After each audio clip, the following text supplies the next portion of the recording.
Hello, Opophiles! This is a quick story about how I realized the value of education and also about my recent trip to Eastman. Let's get started.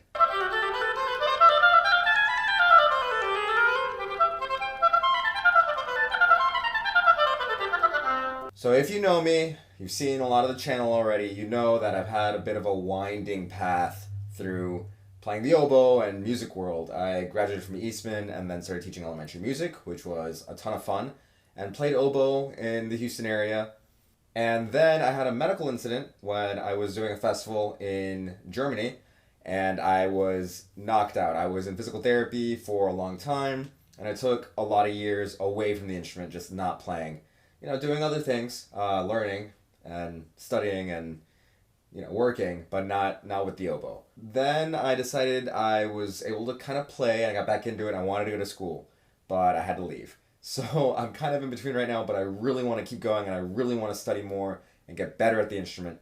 And recently I feel like it's gotten a lot easier to play, so I wanted to go to Eastman to see Mr. Kilmer and get a little bit of perspective on the journey forward. So that's what I did.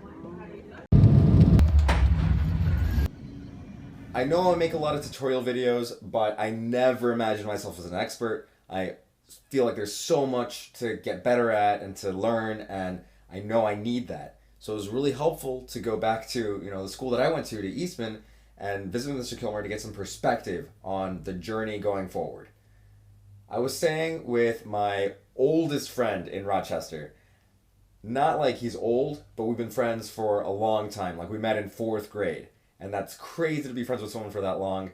At this point in my life, I realized that, but it's never been weird for me before. It's just, you get perspective as you get older. Our interests have diverged a lot since then, obviously, since we were kids. But we're so close, I think we're kind of family at this point. And it's really not that important that we agree or believe in all of the same values. And I think it's important to have a lot of diversity and be able to navigate that with the people that are really close to you. It was wild to see his growing family and play with his kids and kind of, think about what I want out of life and kind of where I'm going. I thought about that a lot when I was walking through Eastman. It was wild. Floods of nostalgia kept washing over me as I walked through. I saw some great concerts. The music is so good in Eastman Theater, and walking around just hearing students play, I caught a little bit of a recital and just even some practice sessions that I just was so inspired by and really just taken back. The itch to practice was so strong. I got my instrument out a little bit, got some work done, and it's just crazy being back there and having the atmosphere of really focused work. And I'd kind of forgotten about that. Anyone who knows Mr. Kilmer knows how he feels about being early to things. So I got there 40 minutes before we had agreed to meet, and my plan was just to kind of chill out in Kaminsky Promenade and take in some of the portraits and kind of just, kind of think. But when I got there, he was also way early. So we just got to work and it was awesome. He heard me play a little bit. He was really encouraging about my playing, which was really cool. He also got on me a lot about not letting the sound spread and taking care of business with intonation, which I really needed.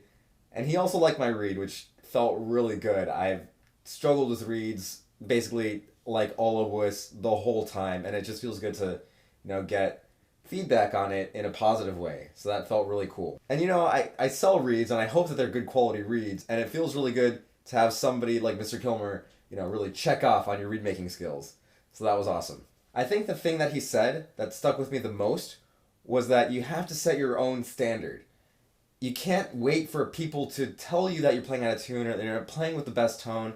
You have to really just imagine where you want to be and then do that. And I think that's something that he told me thousands of times when I was going through my course of study there, but I really needed to hear that again. Because I think I kind of internalized that in some ways, but also, wasn't really consciously doing that. And it was so important to me to hear that.